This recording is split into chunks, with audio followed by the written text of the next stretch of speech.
bersama gereja-gereja dari segala abad dan segala tempat. Gereja Suara Kebenaran Injil mengakui pengakuan iman rasuli dan mengajarkannya. Aku percaya kepada Allah, Bapa yang Maha Kuasa, Khalik langit dan bumi, dan kepada Yesus Kristus, Anaknya yang tunggal, Tuhan kita, yang dikandung daripada Roh Kudus, lahir dari anak darah Maria, yang menderita sengsara di bawah pemerintahan Pontius Pilatus, disalibkan, mati dan dikuburkan, turun ke dalam kerajaan maut. Pada hari yang ketiga, bangkit pula dari antara orang mati, naik ke surga, duduk di sebelah kanan Allah, Bapa yang Maha Kuasa, dan akan datang dari sana untuk menghakimi orang yang hidup dan yang mati. Aku percaya kepada Roh Kudus, gereja yang kudus dan am, persekutuan orang kudus, pengampunan dosa, kebangkitan orang mati dan hidup yang kekal. Amin. Untuk kita tinggal dalam hadirat-Nya dan kita bisa merasakan dekapan Tuhan saat kita menyembah Dia. Katakan bersama-sama, Tuhanku tinggal di dalam-Mu, selalu di dalam.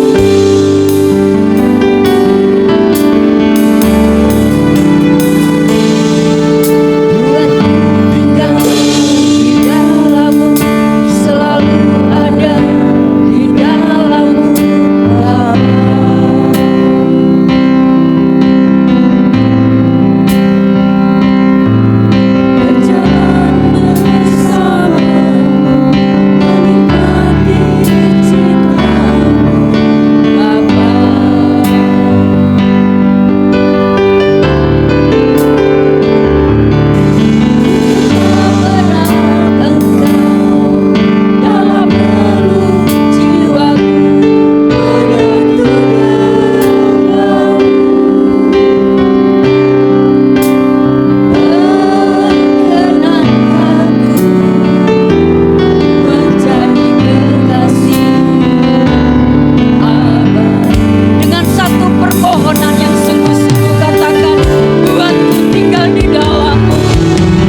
katakan buatku tinggal di dalam.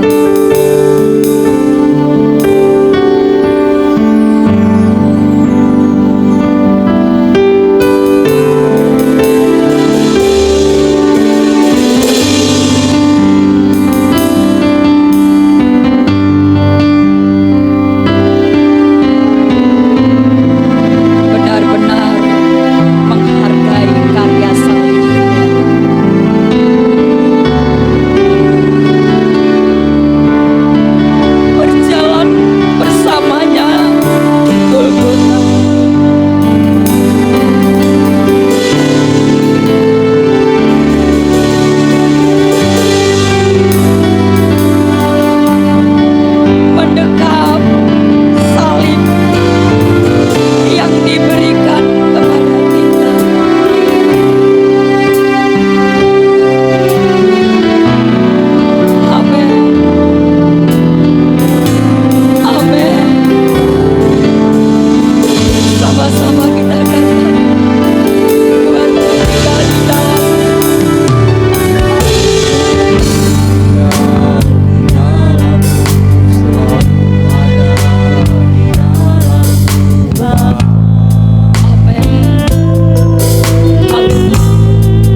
mujizat terjadi di tempat ini. Haleluya. Bapa kami penuhi kami dengan hadirat. Haleluya. Haleluya.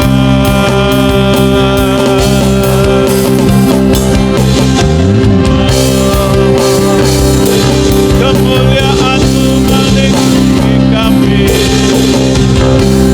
Haleluya. Biar kami yang lemah dikuatkan. Oh, setiap kami dibangkitkan, setiap kami dipulihkan oleh Tuhan. Haleluya. Kami memiliki roh yang menyala-nyala. Haleluya. Hadirat-Mu ya Roh Kudus. Hadirat-Mu. Haleluya.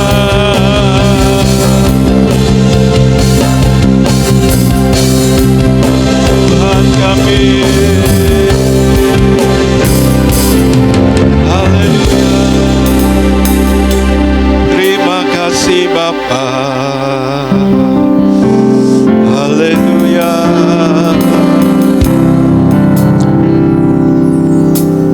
Aku berpaling dari hadirat-Mu, tetap tinggal dalam-Mu. Ini selamanya, ini selamanya di hadirat-Mu Bapa. Amin Tuhan. Bapa ajar jaga hadirat-Mu, tetap tinggal dalam. Kini selamanya, kini selamanya di hadirat-Mu ya Bapa. Di hadirat-Mu. Sekali lagi katakan, tak ku berpaling, tak ku berpaling dari hadirat-Mu, tetap tinggal di dalam, tinggal dalam. Kini selamanya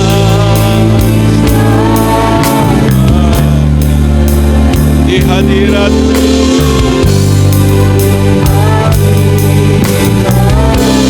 Bapa ajar-Mu jaga hadirat-Mu di dalam kekudusan, di dalam kekudusan. Ini selamanya.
Bapa, kami bersyukur kalau kami boleh selalu merasakan hadirat-Mu. Terima kasih buat Tuhan Yesus yang telah menjadi jalan bagi kami untuk kami masuk ke dalam ruang kudus Allah yang Maha Kudus. Dengan darahnya yang tercurah melayakkan kami, menguduskan kami untuk menghampiri yang Maha Kudus. Terima kasih Bapa, biarlah hadirat-Mu senantiasa ada di dalam hidup kami, dan kami boleh tenggelam di dalam hadirat-Mu. Kami diliputi oleh hadirat-Mu senantiasa di tengah-tengah dunia yang tidak menentu, dunia yang semakin sulit, semakin jahat.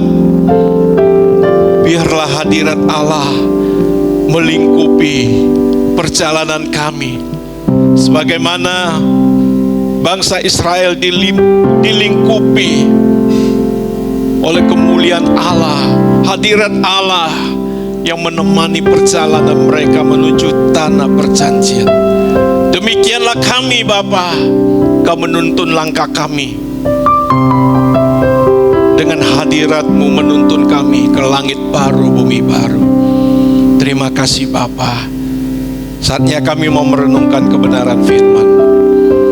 Biarlah Engkau sendiri yang berkata-kata melalui hamba-Mu ini, memberkati kami semua. Haleluya, di dalam nama Tuhan Yesus Kristus kami menerima firman. Amin, amin. Silakan duduk kembali Bapak Ibu Saudara yang terkasih. Shalom, haleluya. Tetap semangat, amin. Puji nama Tuhan.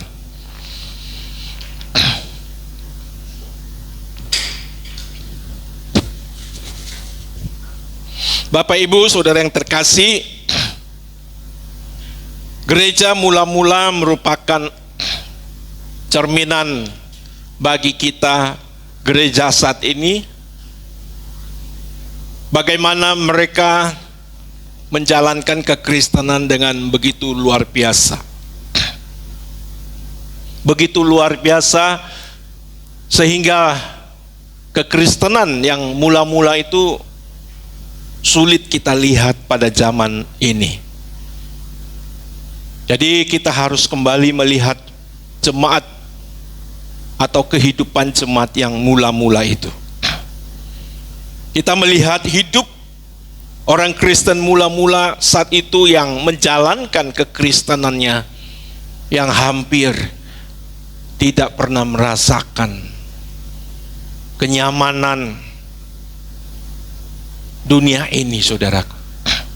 Hidup mereka ada di dalam penganiayaan, di dalam pergumulan yang selalu bisa merenggut nyawa mereka. Dan tidak jarang atau tidak sedikit dari mereka yang matinya tragis, Bapak Ibu Saudara. Tragis. Mereka disalib di alun-alun jalan, di sepanjang jalan. Mereka diadu dengan binatang buas. Mereka digergaji, dipotong, ya, demikian kata firman Tuhan, saudaraku. Mereka dikejar-kejar.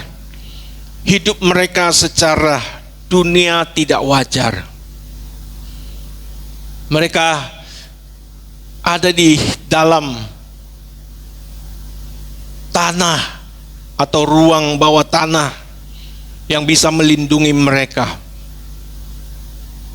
Dan ada sejarah membuktikan, saudaraku, bahwa ada ruang bawah tanah yang begitu luar biasa. Di situ seperti satu hunian yang begitu ramai. Nah, Bapak Ibu Saudara yang terkasih di dalam nama Tuhan Yesus, banyak mereka yang terlahir sebagai orang Kristen, di mana sepanjang hidupnya sampai meninggal dunia, ada dalam masa penganiayaan yang berlangsung ratusan tahun, saudaraku. Kalau diperkirakan kekristenan itu sudah dimulai dari tahun 30 Masehi, baru, saudaraku, kekristenan menjadi agama negara tahun 380. Jadi ada sekitar 350 atau 3,5 abad orang Kristen hidup di dalam penganiayaan. Jadi ada sekitar 3 sampai 4 generasi ya, hidup dalam penganiayaan. Bayangin, saudaraku. Baru ketika tahun 380 Masehi kekristenan menjadi agama negara ya, kekristenan mulai merasakan angin segar begitu. Tetapi justru itu, saudara, kekristenan atau nilai kekristenan semakin merosot. Karena kekristenan ketika diberi tempat, diberi kekuasaan, justru orang Kristen itu berlomba-lomba untuk bisa duduk di tempat yang tinggi, di tempat yang layak atau mendapatkan kehormatan. Nah, Bapak Ibu Saudara yang terkasih, kalau kita melihat, saudaraku, atau kita berpikir, memikirkan mereka atau jemaat mula-mula ini, saudaraku, yang mati dengan begitu tragis. Tetapi ketika atau justru mereka sekarang sudah ada di dalam sorga, mereka bisa berkata, aku bersyukur. Aku bersyukur aku ada di dalam zaman itu. Aku bersyukur aku di zaman yang membuat saya tidak mempunyai kesempatan untuk menjadi sahabat dunia ini. Kalau mereka melihat apa yang mereka sekarang alami, mereka bersyukur, Bapak Ibu Saudara. Dan saya percaya penderitaan yang mereka alami tidak sebanding dengan apa yang mereka terima. Nah, Bapak Ibu Saudara yang terkasih di dalam nama Tuhan Yesus, jadi karena mereka diarahkan untuk mewarisi kerajaan sorga, mereka diarahkan untuk memilih satu-satunya pilihan di mana mereka mengalami hadirat Allah, saudara. Mereka dipilih, diarahkan untuk memilih satu-satunya pilihan, berjalan di dalam kerajaan sorga. Dan mereka adalah orang-orang yang tidak memiliki dunia ini. Mereka dijauhkan dari kesenangan dunia. Mereka tidak memiliki harta, tidak memiliki ketenangan, tidak memiliki kenyamanan sama sekali.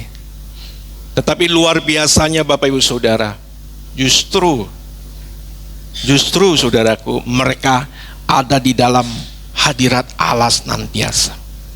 Tenggelam di dalam hadirat Allah senantiasa. Nah, Bapak Ibu Saudara, kadang kondisi ini memaksa seseorang untuk memilih, untuk sungguh-sungguh dengan Tuhan atau tidak usah sama sekali. Untuk mengalami Tuhan dengan sungguh-sungguh atau tidak sama sekali. Di sini menjadi satu perenungan bagi kita yang hidup di zaman sekarang, di mana kita punya banyak pilihan untuk kita menikmati kesenangan dunia ini, saudaraku. Nah, justru saudaraku, inilah masa-masa yang berbahaya. Inilah masa di mana banyak orang Kristen tidak memilih hidup tenggelam dalam hadirat Tuhan. Tenggelam mengalami Allah, bersekutu dengan Allah. Karena kita punya banyak pilihan, punya banyak kesenangan-kesenangan yang bisa kita raih dan kita nikmati. Bapak, Ibu, Saudara yang terkasih di dalam nama Tuhan Yesus, dan kita melihat satu kenyataan, hampir semua orang Kristen terbawa menikmati dunia dalam kewajaran hidup sebagai anak dunia, jauh dari standar hidup sebagai orang Kristen. Jauh sekali, Bapak Ibu Saudaraku. Dan kita percaya di akhir zaman ini, saudaraku, kalau saudara melihat bagaimana perkembangan kekristenan di negara kita, khususnya di Indonesia, saudaraku, saya percaya suara kebenaran adalah suara dari Tuhan untuk mengembalikan kita kepada kehidupan jemaat mula-mula. Amin, saudara yang terkasih. Amin.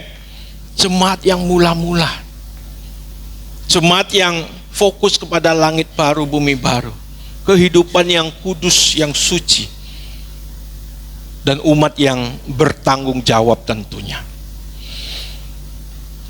Nah, standar hidup kita adalah Tuhan Yesus, dan itu tidak pernah berubah, saudaraku. Tidak pernah berubah.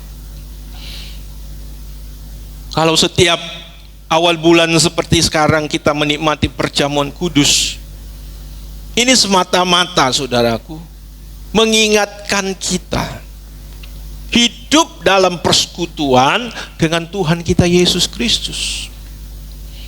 Darah dan tubuh Tuhan Yesus adalah lambang hidup Tuhan. Kalau kita makan, kita minum, itu artinya kita hidup dalam persekutuan dengan hidup Tuhan Yesus. Yang nanti kita juga harus mengalami kematian manusia lama, mematikan kesenangan pribadi kita, ego kita, kedagingan kita, saudaraku. Itulah makna dari perjamuan kudus itu. Jadi Bapak Ibu Saudara, jangan sampai ya kita kehilangan makna ini. Hari-hari ini orang Kristen menjalankan perjamuan kudus dengan berbagai macam makna. Ada yang melaksanakan perjamuan kudus seperti kalau minum atau makan anggur perjamuan, roti perjamuan, itu seperti deterjen yang menyucikan dosanya. Setelah itu buat dosa lagi, awal bulan suci lagi. Enggak seperti itu, saudaraku. Enggak seperti itu. Nah, Bapak Ibu Saudara, perjamuan kudus melambangkan persekutuan kita dengan tubuh dan darah Yesus, dengan hidupnya Yesus. Inilah perjanjian baru. Perjanjian baru antara Allah dengan kita, umat tebusannya. Inilah isi dari perjanjian baru itu, di mana telah dimeteraikan dengan darah Yesus. Setiap umat yang menerima pengampunan dosa, yang menerima anugerah Allah yang besar, harus hidup seperti Yesus hidup. Kalau perjanjian lama, saudaraku, umat perjanjian lama harus hidup sesuai dengan Taurat. Tapi kalau perjanjian baru, umat harus hidup seperti Yesus hidup. Kita berikan kemuliaan bagi Tuhan. Tidak ada yang lain, saudaraku. Inilah yang dipilih atau dijalankan oleh umat perjanjian. Maksud saya oleh umat jemaat mula-mula, oleh Kristen mula-mula. Pertama kali pengikut Yesus disebut Kristen di Antioquia, ya. Dicatat dalam Kisah Para Rasul pasal 11 ayat 26. Pertama kali ada sekelompok orang yang mengikuti pola hidup seperti Yesus, dan orang lain mengecap atau memberi status, memberi stempel panggilan orang Kristen yang hidup seperti Yesus. Dan sebutan itu adalah sebutan olok-olok, saudaraku. Sebutan menghina, merendahkan. Itu orang Kristen, orang, sekelompok orang yang hidup seperti Yesus. Nah sekarang saudaraku, orang Kristen hidup seperti anak dunia dan merasa hidup sebagai orang percaya yang berkenan di hadapan Allah. Ini sangat berbahaya sekali, saudaraku. Nah Bapak Ibu Saudara, kalau Tuhan Yesus berkata serigala mempunyai liang, burung mempunyai sarang, anak manusia tidak mempunyai tempat untuk meletakkan kepalanya. Hal itu menunjukkan bahwa Yesus tidak mempunyai apa-apa, tidak menyandarkan dirinya dengan sesuatu yang ada di dalam dunia ini. Bahkan Tuhan Yesus mati pun, saudaraku, hampir tidak memakai sehelai kain, apalagi jubah, saudaraku. Jadi bukan berarti kita mencontohi fisik Tuhan Yesus yang tidak memakai apa-apa, saudaraku. Tapi artinya kita tidak perlu mengharapkan kebahagiaan dari dunia ini. Tidak boleh menjadi sahabat dari dunia ini. Tidak boleh menjadi sahabat dunia ini, saudara. Kalau kita memahami dunia yang sedang lenyap bersama dengan keinginannya, ya, maka kita tidak boleh menjadi sahabat dunia ini. Kita tidak boleh tenggelam dalam hadirat dunia ini. Nah Bapak Ibu Saudara yang terkasih di dalam nama Tuhan Yesus, makanya sekali lagi rumus atau formula kehidupan orang percaya tidak pernah berubah. Ya, Rasul Paulus berkata, ya, di dalam 1 Timotius, boleh kita baca dulu.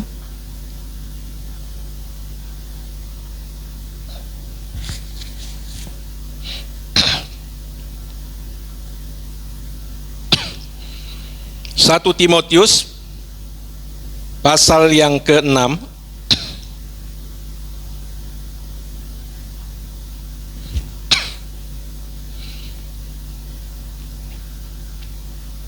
ayat ke-6 dan ke-7. Demikian bunyi firman Tuhan, memang ibadah itu kalau disertai rasa cukup memberi keuntungan besar. Sebab kita tidak membawa sesuatu apa ke dalam dunia, dan kita pun tidak dapat membawa apa-apa keluar. Inilah formula, inilah rumus, inilah pola kehidupan orang Kristen. Seperti juga yang diajarkan oleh Tuhan Yesus di dalam doa Bapa kami. Di bagian salah satu kalimat berkata, berikanlah pada hari ini makanan kami yang secukupnya. Secukupnya. Kalau kita melihat hari-hari ini orang Kristen ingin mendapat yang paling banyak, menjadi kepala, mendapat yang berlimpah-limpah. Sebenarnya itu kalau diarahkan untuk kepentingan Tuhan tidak masalah, saudaraku. Memang kita harus mendapat berkat yang banyak, tapi bukan untuk dinikmati diri kita. Itu untuk pekerjaan Tuhan. Kalau kita diberi banyak, tentu kita punya kemampuan, kita punya potensi yang lebih untuk melakukan atau melayani pekerjaan Tuhan. Itu maksud. Bukan semakin banyak, semakin kaya, hidup kita semakin aman, semakin nikmat. Enggak seperti itu pola hidup orang Kristen, saudara. Jadi apakah kita orang Kristen boleh kaya? Bukan hanya kaya, kita harus sangat kaya sebenarnya. Tapi bukan untuk kita nikmati sendiri. Kita harus melayani Tuhan. Ada amin Bapak Ibu Saudara? Ya. Kita tidak boleh menjadi batu sandungan bagi orang lain. Kita tidak boleh menjadi beban bagi orang lain. Tapi bukan untuk kita nikmati kalau kita diberkati, saudara. Nah, Bapak Ibu Saudara yang terkasih di dalam nama Tuhan Yesus Kristus. Tapi sayang kita melihat standar hidup Kristen hari ini jauh dari kehidupan standar Kristen yang sesungguhnya. Ini yang menyedihkan, saudara. Ya, dan mungkin termasuk bagian kita dulu dan bisa sekarang kalau kita belum berubah, saudara. Makanya kita mau terus berubah, kita mau terus dalam hadirat Tuhan.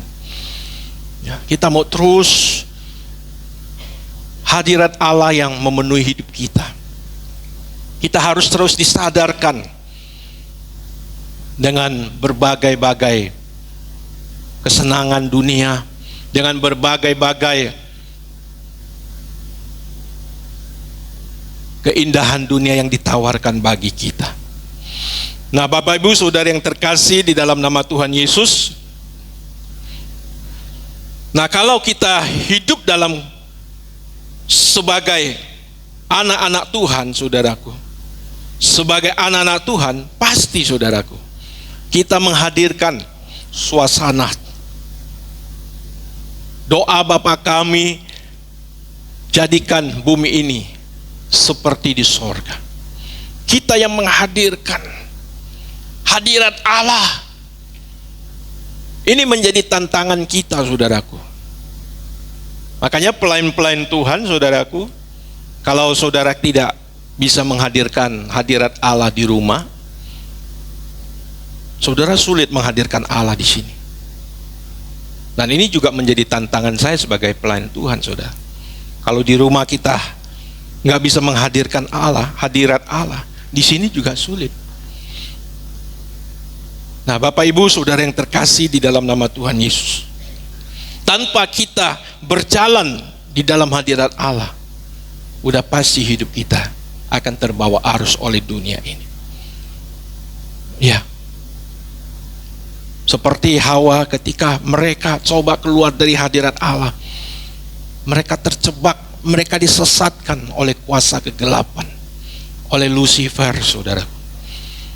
Sehingga saudaraku, mereka makan buah pengetahuan, ya, yang dalam arti sesungguhnya mereka telah menyerap pola berpikir duniawi, pola berpikir kuasa kegelapan, di mana hidup mereka untuk mereka sendiri. Ya.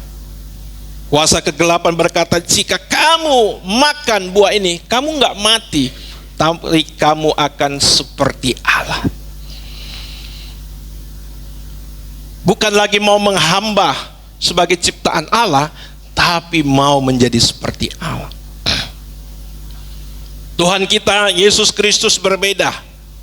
Dia yang setara dengan Allah, merendahkan dirinya, mengosongkan dirinya, mengambil rupa seorang hamba, sama seperti kita, merendahkan dirinya, taat, bahkan taat sampai mati di kayu salib. Bapak Ibu Saudara yang terkasih di dalam nama Tuhan Yesus, ini adalah satu kebenaran yang harus kita pahami dengan sungguh-sungguh. Kalau kita menjadi orang Kristen, urusan kita ini, saudara. Ya, urusan kita ini. Ini yang paling utama, saudaraku. Mencari dahulu kerajaan Allah dan kebenarannya. Tentu sebagai manusia kita harus bertanggung jawab dengan kehidupan kita. Kita punya keluarga, ya, kita juga terlibat dalam pekerjaan, kita harus bertanggung jawab. Dan sering justru ya, orang yang tidak memahami kebenaran tidak bertanggung jawab. Dia hanya mengandalkan doa, ya. Pokoknya berdoa, ya kerja nggak seberapa, nanti Tuhanlah yang ini, ya. Harus tetap bekerja, saudaraku.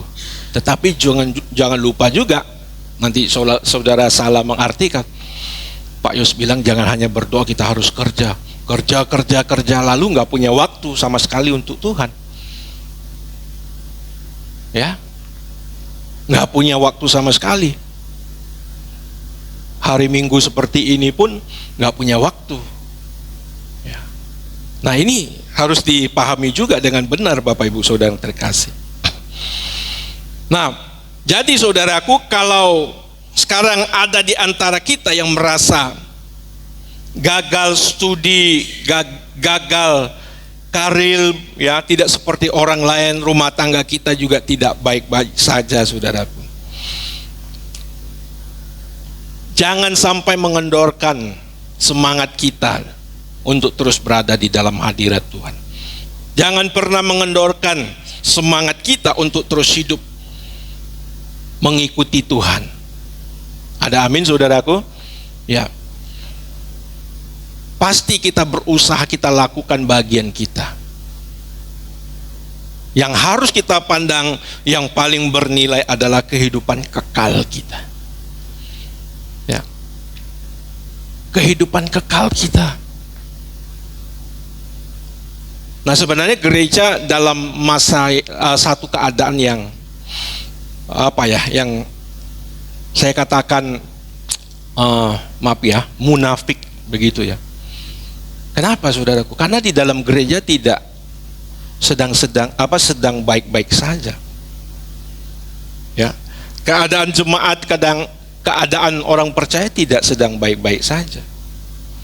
Tapi kalau dalam gereja, dalam pertemuan, di framing, ya, seolah-olah kita semua baik-baik saja. Misalnya, saudaraku ya, kalau ditanya apa kabar saudara, semua jawabnya luar biasa. Luar biasa toh? Luar biasa. Padahal keadaannya nggak luar biasa itu. Keadaannya nggak baik-baik saja. Ya, kenapa, saudaraku? Satu, tidak semua orang bisa mengandalkan Tuhan. Dua, keadaan dunia yang semakin jahat, semakin susah pasti mempengaruhi hidup kita. Amin. Yang ketiga, saudaraku, kita hidup bersentuhan dengan manusia yang lain. Ya. Aktivitas yang kita lakukan pasti memberikan dampak hidup kita. Ya. Yang keempat, saudaraku, tidak semua orang Kristen bertumbuh dewasa di dalam Tuhan. Jadi dalam gereja nggak sedang baik-baik saja.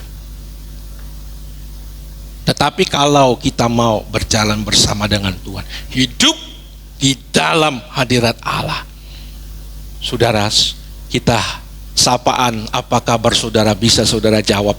Apa kabar saudara? Bisa dilewati. Bisa dilewati. Semua keadaan ini harus kita lewati dengan tidak melepaskan persekutuan kita dengan Allah. Semua bisa dilewati. Karena apa, saudaraku? Toh pada akhirnya, saudaraku, kesenangan juga berakhir, kesulitan juga berakhir, saudaraku. Ya, belum lagi kita didistorsi, hidup kita didistorsi oleh sakit penyakit, saudara. Ini beberapa hari ini saya lihat satu channel ya di YouTube yang suka membantu orang miskin, orang susah ya. Saya lihat banyak sekali orang-orang yang sakit itu ya. Bukan hanya yang tua, yang masih muda. Ada saya lihat satu orang yang sejak 17 tahun dia ketabrak motor, sampai sekarang dia lumpuh. Sekarang umurnya udah 30 tahun. Jadi udah kurang lebih 18 tahun dia nggak bisa jalan. Saya lihat orang seperti itu udah hidupnya udah habis, kesenangannya sudah habis, nggak bisa lagi menikmati dunia ini, saudara. Jadi kita bersyukur kalau hari ini, saudara, kita masih diberi kesehatan. Amin, saudara. Dan jangan, saudara, kita tidak tahu diri. Kita pergunakan untuk diri kita. Kita pergunakan untuk kesenangan kita dengan melupakan perasaan Tuhan. Kita orang yang bertuhan, bukan hanya orang beragama. Karena ketika kita menjadi anak Allah, ingat saudaraku, setiap perbuatan kita bersentuhan dengan perasaan Bapa di surga. Amin. Karena saudara anaknya. Kalau anak saudara melakukan sesuatu yang tidak baik, pasti mengecewakan saudara. Anak saudara pasti dalam pengawasan saudara. Kalau anak orang lain mah ya urusan orang lain. Meskipun kadang kita bisa simpati, kita kasihan juga. Tapi kalau anak kita itu menggores. Itulah kenapa saudaraku bangsa Israel sebelum dipimpin Allah keluar dari tanah perbudakan, mereka mau buat apa aja nggak masalah. Tapi ketika mereka dalam tuntunan Allah, mereka bisa dihajar loh, dimurkahi. Bukan Allah yang jahat, saudaraku, bukan Allah yang jahat. Karena Allah itu kudus, Allah itu suci. Dia nggak bisa berdampingan dengan ketidakkudusan dengan dosa. Nah, Bapak Ibu Saudara yang terkasih di dalam nama Tuhan Yesus, kita bersyukur kalau hari ini kita boleh menerima Tuhan Yesus. Tuhan Yesus menjadi jalan untuk kita menghampiri Bapa di surga. Darahnya menyucikan kita yang berdosa ini, yang Allah pandang jijik, sekarang dipandang berkenan. Kita boleh menghampiri Bapa di surga. Kita kembali kepada Bapa kita. Seperti anak yang terhilang, yang sudah kembali ke pangkuan Bapa, yang akan menerima perjamuan pesta dari Bapa kita. Kita bersyukur. Ya, saudaraku. Kita bersyukur dengan cara kita merubah apa yang tidak disenangi oleh Bapa kita di surga, kita tinggalkan. Karena kita punya Bapa yang begitu baik. Nggak mungkin kita mau menjadi anak yang tidak baik terus. Amin, saudaraku. Ya, banyak orang Kristen, maaf ya saudara, kayak pakai bahasa yang agak kasar, tidak tahu diri. Udah punya Allah yang sangat baik, dia tetap menjadi anak yang jahat. Dalam gereja nyanyinya Bapa yang baik, Tuhan Yesus baik, sungguh baik dan amat baik. Tapi dia tetap jahat. Coba bayangin saudara. Ini nggak fair saudaraku, nggak fair. Dan yang begini tidak bisa menerima berkat Tuhan, tidak bisa mengalami hadirat Allah melalui Roh-Nya yang kudus yang telah dicurahkan. Nggak bisa saudara. Dan kita jemaat atau gereja GSKI ya harus hidup dalam tenggelam ya di dalam hadirat Allah. Amin saudaraku. Tuhan Yesus telah membuka jalan, membuka tabir supaya kita masuk ke dalam hadirat Allah Bapa di surga. Inilah kenapa kita kembali untuk menjadikan Allah Bapa sebagai pusat penyembahan kita, sebagai pusat kehidupan kita melalui Tuhan kita Yesus Kristus. Karena memang perjalanan kita itu harus kembali pada Bapa di surga. Harus nyampe. Saya sudah jelaskan dalam pertemuan yang sebelumnya.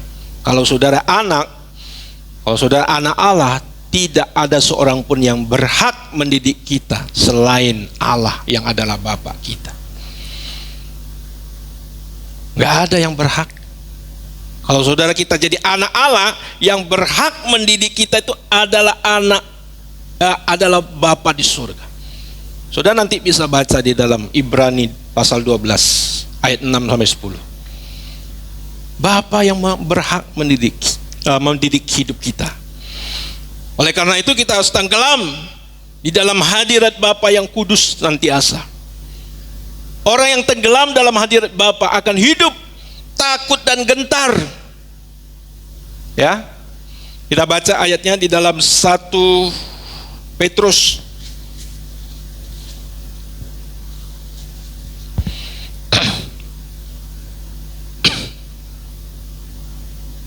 1 Petrus 1 ayat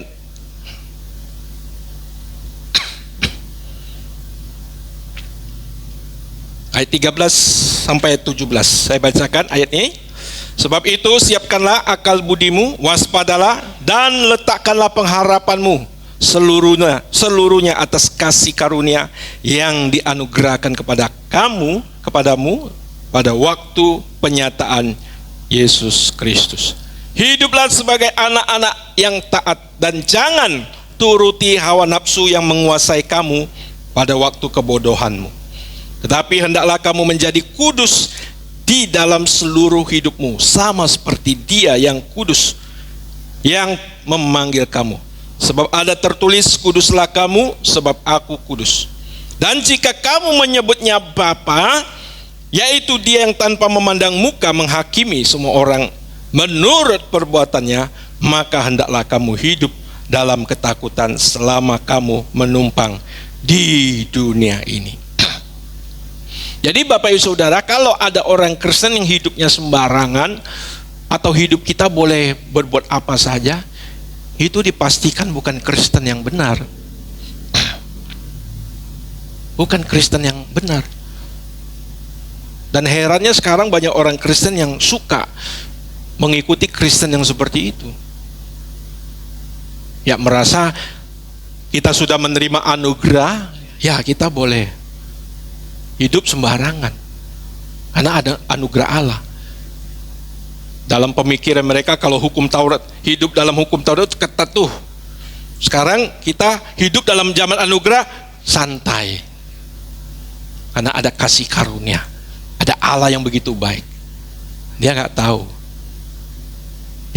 bahwa hidup di zaman kasih karunia itu lebih berat.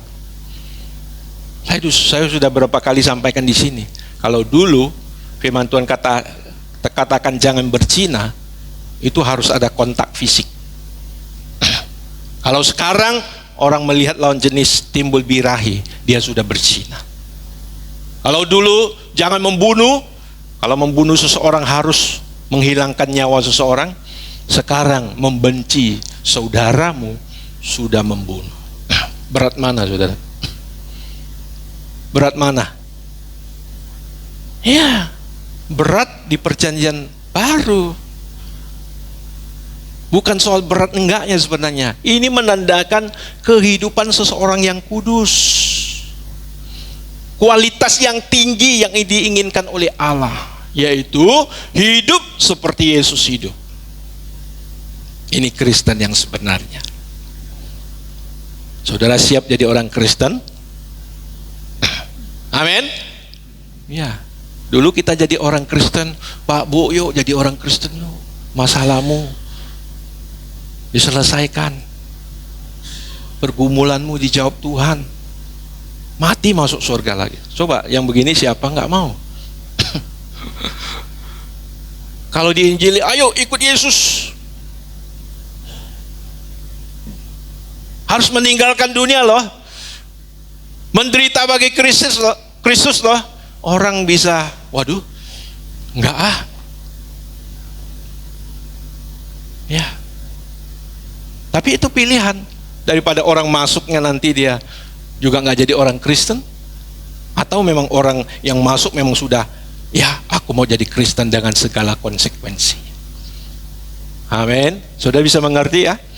Ya. Jadi Kristen yang benar, yang dibawa benar-benar sampai dituntun ke rumah Bapa.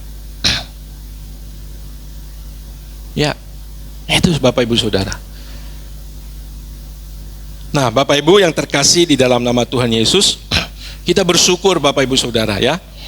Jadi menjadi keberhasilan hidup kalau kita sebagai orang percaya menjadi anggur yang tercurah, roti yang terpecah untuk pekerjaan Tuhan. Itulah hidup yang berhasil, keberhasilan hidup kita. Hidup yang akhirnya bukan untuk diri kita sendiri, tetapi bagi orang lain. Kalau saya berpikir ya saudara ya, saya juga punya keegoan ya. Ya, sebagai manusia kita semua punya. Lah ngapain saya sibuk-sibuk melayani? Ya, ngapain saya menyibukkan diri saya? Ya, maaf saudara ya, saya melayani di sini pun ya, ini bukan sumber kehidupan saya. Malahan kadang nombok saudaraku. Ya, Pak, Bu Bendahara tahu ya, apalagi masa raya Natal begini saudaraku, udah pasti nombok. Ya. Kadang saya keluar kota pelayanan, ya tadi bendahara masih nanya, Pak, ini uang charter mobil Bapak mau dia nggak usah lah. Ya, 4-5 juta saudaraku. Belum lagi ya biaya-biaya yang lain. PK saya di sini berapa Bu? Nggak apa-apa disampaikan. 1 jutaan, 2 juta lebih. Itu pun kadang saya ada jemaat yang saya kasih saudara. Jadi bukan sumber kehidupan saya di sini saudara. Ya. Tapi karena saya saudaraku mengerti kebenaran, saya mau menjadi roti yang terpecah, ya, anggur yang tercurah. Itulah keberhasilan hidup saya. Saya mau menjadi pribadi yang melayani Tuhan. Bukan hanya saya, saudara semua kita harus seperti itu. Amin Bapak Saudara, harus seperti itu. Enggak harus dengan uang. Saudara bisa dengan tenaga, dengan pikiran. Apapun yang saudara kerjakan untuk Tuhan, itu pelayanan bagi Tuhan. Itu pelayanan bagi Tuhan. Nah, Bapak Ibu Saudara yang terkasih, oleh karena itu saudara, kita harus berani meninggalkan kewajaran hidup anak dunia. Kalau anak dunia, yuk kerja, yuk kita bangun rumah. Sebenarnya satu rumah udah cukup dia tuh. Nanti sampai punya 3, 4, 5, 6, 7, 8. Sampai pelayanan di gereja kekurangan, ya, nggak diperhatikan. Ada keluarganya kekurangan, diperhatikan. Ada lingkungannya yang membutuhkan, nggak diperhatikan. Dia nambah terus. Hidup seperti ini saudaraku, hidup yang akan mengalami kehinaan dan kengerian kekal. Hati-hati saudara. Ya, hidup yang akan mengalami kehinaan, kengerian kekal. Karena saudara, hidup di dalam kekristenan sangat berbeda. Kehidupan yang harus seperti Tuhan Yesus, yang hidupnya tercurah. Nah Bapak Ibu Saudara yang terkasih di dalam nama Tuhan Yesus, dan kegagalan yang sesungguhnya adalah ketika seseorang tidak mendapat tempat di hadirat Allah. Percuma kamu melayani, bisa mengusir setan, menyembuhkan orang sakit, bernubuat. Tuhan Yesus katakan, hanyalah kamu sekalian pembuat kejahatan. Aku tidak pernah mengenal kamu. Kenapa? Kamu gak pernah melakukan kehendak Bapa, apa yang Bapa kehendaki. Amin. Nanti bisa baca ya, Matius 7 ayat 21 sampai 23. Karena yang paling penting kita menjadi orang Kristen, mengerti kehendak Bapa dan kita lakukan. kehendak Bapa di surga. Dan itu juga merupakan kehendak Yesus. Kehendak Bapa itulah yang menjadi kehendak Yesus. Makananku ialah melakukan kehendak Bapa dan menyelesaikan pekerjaannya. Ya, dalam Yohanes 4 ayat 34. Ya, itulah kehendak Yesus. Dan kehendak itulah yang harus ada di dalam diri kita. Nah, Bapak Ibu Saudara yang terkasih di dalam nama Tuhan Yesus, kalau seseorang hidup dalam hadirat Allah, mencari Allah dengan sungguh-sungguh, hidup dalam kekudusan, melayani Allah dengan sungguh-sungguh, maka ia pasti memiliki tempat di dalam hadiratnya. Saudara, dimanapun saudara akan merasakan hadirat Allah. Ya, hati Allah ada dalam hati kita, perasaannya ada dalam hati kita. Apa artinya, Pak? Ya, saudara punya kepekaan. Punya kepekaan. Saya masih hidup sebagai manusia, saudara. Tapi saya juga merasakan bahwa saya dulu orangnya pendendam, saudara. Ya, saya kok sekarang disakiti orang kok biasa-biasa aja gitu ya. Saya mau terus belajar sampai bisa menundukkan diri setunduk-tunduk. Ya, pelayan-pelayan Tuhan di sini bisa merasakan. Kadang ada keputusan yang terlalu ngotot, harusnya saya mau marah, tapi ya udah lanjut saja, nggak apa-apa. Ya Bapak Ibu Saudara, kayaknya saya jarang-jarang marah di sini deh ya. Saudara kalau lihat gembala lain sudah bisa terkaget-kaget. Ya, saya jarang-jarang marah di sini. Pelayan-pelayan Tuhan yang bersama saya dengan di sini, ya pernah saya marah, tapi jarang. Dan saya marah, saya sangat menyesal, saudara. Jadi itu saudaraku ya, kita mengalami perubahan terus, ya, terus. Ada banyak pelayanan yang tentu ya belum sepaham dengan saya. Jadi kadang saudaraku ada yang cukup membuat nyesak dada juga. Tapi karena saya nggak mau marah, ya udah kita perbaiki pelan-pelan. Nah ini saudaraku, besok kita ada pertemuan pelayan, kita kasih masukan. Ya harapan saya pelayan-pelayan di sini bisa menerima arahan dari saya, saudara, bisa memperbaiki. Ya. Nah, seperti itu. Nggak perlu tunggu saya sampai marah gitu. Nah, Bapak Ibu, saudara yang terkasih, ya. Jadi betapa sulitnya menjelaskan ke orang lain bahwa kita hidup, ya, hidup kita ini singkat, hidup kita hanya sekali. Kalau kita tidak mau fokus sama Tuhan, saudara, kita bisa mengalami kegagalan. Betapa sulitnya, saudaraku, ya. Nah, ada banyak orang Kristen yang masih keras kepala, berpikir bahwa yang mana mungkin Pak kita mau meninggalkan kesenangan dunia ini. Kalau kita gagal menikmati dunia ini, berarti kita gagal hidup di dunia ini. Saudara, saya mau mengajak kita berpikir, mana yang lebih gagal? Mana yang lebih gagal? Saudara hidup 70 tahun, 80 tahun, oke deh, saya kasih maksimal 120 tahun. Saudara tidak pernah susah, kaya raya, punya pasangan cantik, ganteng, punya anak cantik, ganteng, berhasil, sukses.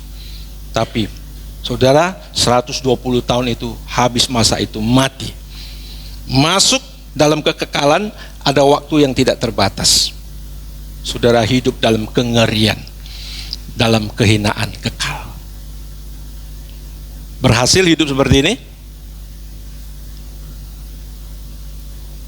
Lalu contoh yang kedua, hidup saudara oke, 100 tahun saja,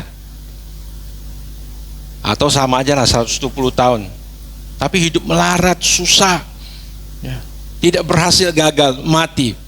Setelah itu, ya, Ada waktu di dalam kekekalan yang tidak terbatas. Saudara hidup dalam kehidupan bersama dengan Allah. Pilih yang mana? Pak, pilih yang ketiga, Pak. Yang hidup dunia ini enak, mati kekekalan enak, Pak. Kayaknya nggak ada pilihan seperti itu deh. Nggak ada. Nggak ada pilihan seperti itu. Tapi saudara jangan takut, saudara ya. Saya hanya memakai contoh yang ekstrim. Ya, hidup di dalam Tuhan pun nggak selalu gagal, miskin toh, ya kan? Saya hanya kasih pilihan contoh. Nggak gagal, saudara. Saya kasih contoh yang ekstrim, nggak gagal, saudara. Padahal kita pun hidup nggak melarat, nggak susah-susah amat. Yang saya mau tekankan, jangan sampai kehidupan kita yang singkat ini membuat kita gagal mengalami kehidupan bersama dengan Allah itu saja. Meskipun kita susah di dunia ini pun, ya kita masih bisa melewati bersama dengan Tuhan. Itulah hebatnya Tuhan. Dia masih menyertai kita. Amin. Amin. Ya, maka kita tetap memilih berjalan bersama dengan Tuhan. Jangan kita hidup seperti anak dunia, saudaraku. Jangan. Hati-hati dengan pergaulan kita, hati-hati dengan apa yang kita lihat, apa yang kita dengar. Hati-hati. Kita hidup harus bersosialisasi benar, tapi hati-hati dengan kelompok kita. Ya.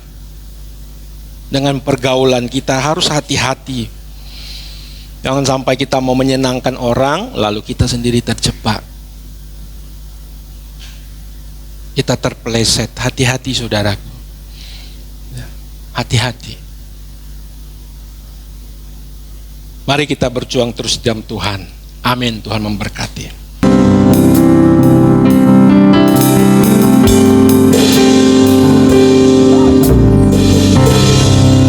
Tenggelamkan Bapa di dalam hadirat-Mu, di dalam hadirat-Mu, dimanapun ku berada, setiap waktu ku akhiri jalan, ku akhiri jalanku di dalam hadirat-Mu, perhentian yang sempurna, hadirat. Kita katakan tak ku berpaling, tak ku berpaling dari hadirat-Mu, tetap tinggal dalam ini selamanya,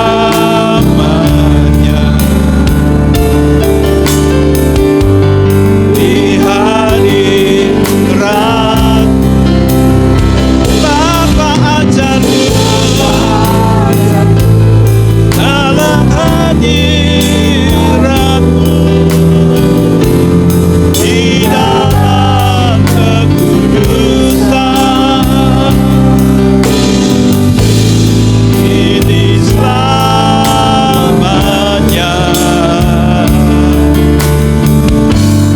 di hadirat-Mu.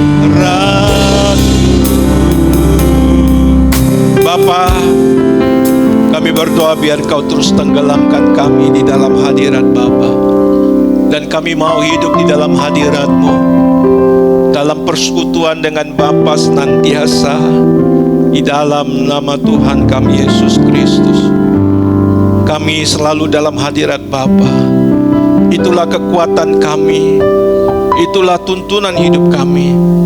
Kami percaya kalau kami berjalan bersama dengan Bapa, semua musim hidup kami bisa kami lewati.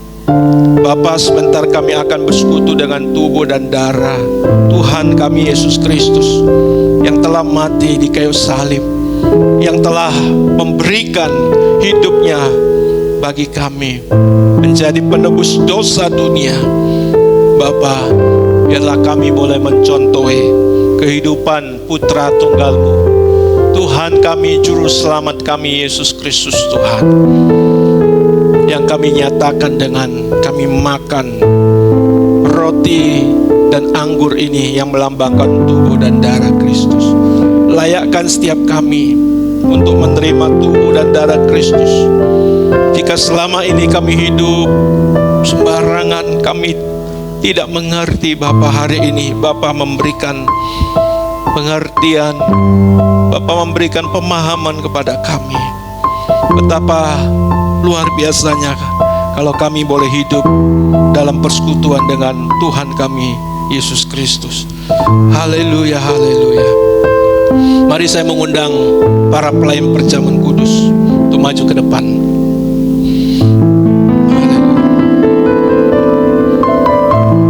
Haleluya Bapa, terima kasih. Bapa memberkati roti dan anggur di hadapan kami yang melambangkan tubuh dan darah Kristus untuk kami terima oleh umat-umat-Mu Bapa. Terima kasih Bapa. Di jalan terjal berdebu, tertatih-tatih langkah anak manusia, ikut salibnya tak sepatah.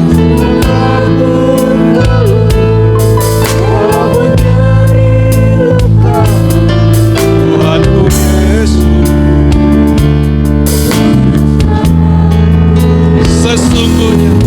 sesungguhnya sengsaramu karena salahku, sesungguhnya kedatanganmu karena susah, sesungguhnya kedatanganku gantikan tempat agar aku tak binasa. Dari awal sekali lagi kita katakan, di jalan terjal berdebu, tertatih-tatih langkahmu Tuhan Yesus, anak manusia, memikul salib sampai di bukit Golgota. Engkau begitu taat ya Tuhan, Engkau menderita kesakitan untuk keselamatan kami. Amin. Sesungguhnya sengsaramu karena salah, sesungguhnya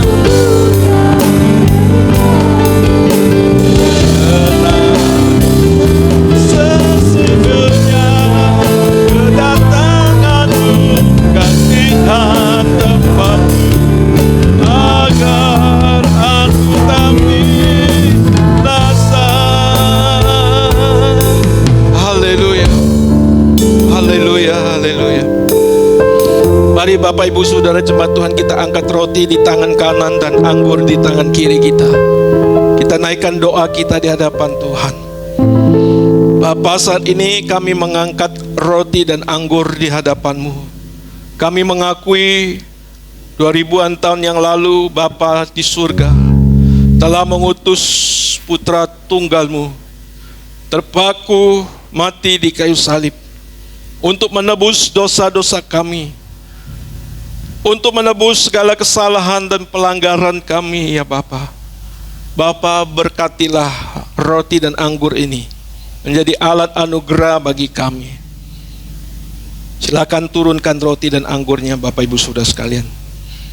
Mari ikuti doa yang saya ucapkan. Dalam nama Yesus Kristus, aku percaya tubuh Yesus telah dipecah-pecahkan, darah Yesus telah ditumpahkan bagi pengampunan dan penebusan dosa-dosaku. Oleh korban Yesus, aku dibebaskan dari kutuk maut, kutuk dosa, dan segala kutuk.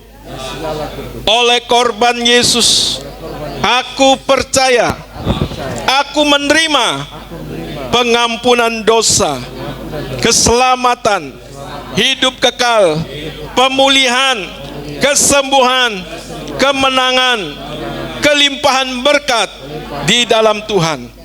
Oleh korban Yesus, aku percaya dan menerima aku menjadi milik Tuhan untuk mengabdi dan melayani bagi Tuhan segenap hidup selama-lamanya. Sesungguhnya sengsaramu karena sesungguhnya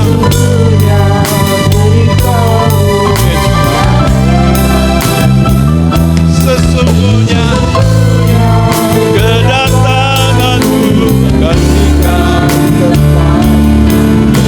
akan aku binasa.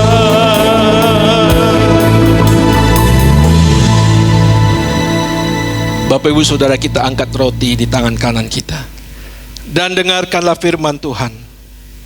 Sebab apa yang telah kuteruskan kepadamu telah aku terima dari Tuhan, yaitu bahwa Tuhan Yesus pada malam waktu ia diserahkan mengambil roti, dan sesudah itu ia mengucap syukur atasnya. Ia memecah-mecahkannya dan berkata, inilah tubuhku yang diserahkan bagi kamu. Perbuatlah ini menjadi peringatan akan aku. Roti ini di tangan kita menunjuk tubuh Kristus yang terpecah-pecah. Makanlah.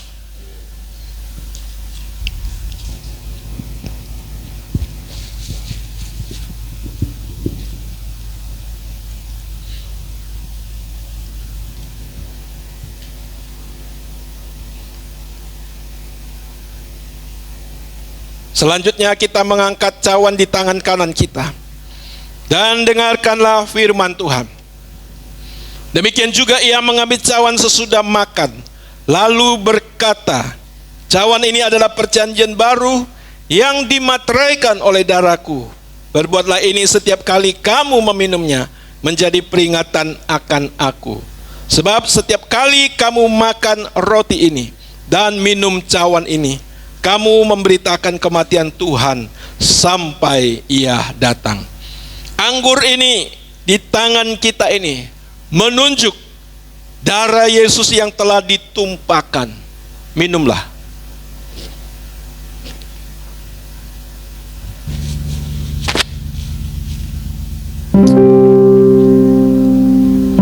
Haleluya.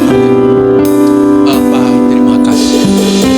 Tuhan Yesus, terima kasih. Terima kasih Bapa. Terima kasih Tuhan Yesus. Haleluya, haleluya. Haleluya. Kami selalu menjadi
saudara yang terkasih jemaat Tuhan, apapun yang kita alami saat ini, kesulitankah, pergumulankah, apapun itu, tenggelamkan diri kita dalam hadirat Allah.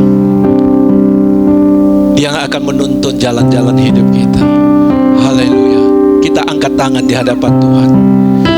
Biar Tuhan memegang tanganmu. Pegang tangan. Amin. Haleluya Bapa. Pegang tangan. Janganlah Tuhan lalui. Janganlah Tuhan lalui. Berilah sekali lagi kita katakan, pegang tanganku. Pegang tangan. Amin ya Bapa. Pegang tangan. Amin Tuhan Yesus.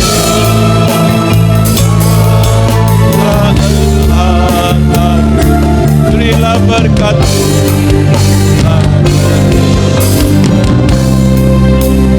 Bapak Ibu Saudara sekalian, terimalah segala berkat dari Allah Bapa di surga dalam persekutuan dengan Tuhan kita Yesus Kristus, di dalam persekutuan yang erat yang manis bersama dengan Roh Kudus, memberkatimu, melimpahimu dengan berkat yang luar biasa di dalam nama Tuhan kita Yesus Kristus. Kita yang percaya sama-sama kita katakan